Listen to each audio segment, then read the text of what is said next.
Hello সবাইকে, আসসালামু আলাইকুম। আমি আজকে দেখাবো আমি ডিসেম্বর মাসে কি কি শপিং করেছি। তো দেখা যাক কি কি করেছি।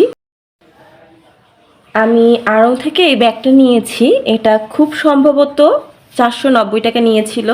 আমার অনেক দিনের শখ ছিল আড়ংয়ের এই ব্যাগটা ইউজ করার।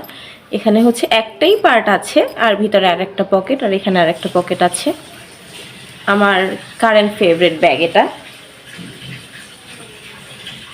তারপর আমি কিনেছি আড়ং থেকেই এই ডোরবেলটা। এটা আমার খুব পছন্দ, মানে আমার ঘন্টা টাইপের জিনিসগুলি খুব ভালো লাগে। আমার বেডের দুই সাইডেও রাখা আছে এরকমের।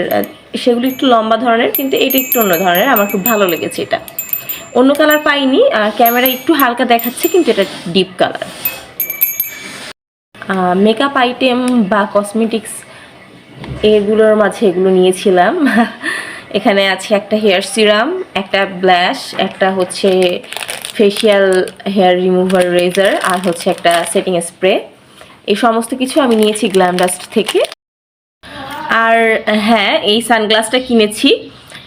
আমার ফেস একটু ছোট হওয়ায় আমার মুখে সানগ্লাস খুব একটা ভালো লাগে না, তো অনেক খুঁজে এটা কিনেছি। মামা আমার কাছে 450 টাকা চেয়েছিল, আমি 150 টাকায় এটা নিয়ে এসেছি। আমার খুব ভালো লেগেছে। আমি জানি না আমাকে পরলে কেমন লাগবে। এর বেশি ভালো লাগে আমার আসলে পসিবল না, কারণ আমার ফেসটা একটু ছোট। Thank you all.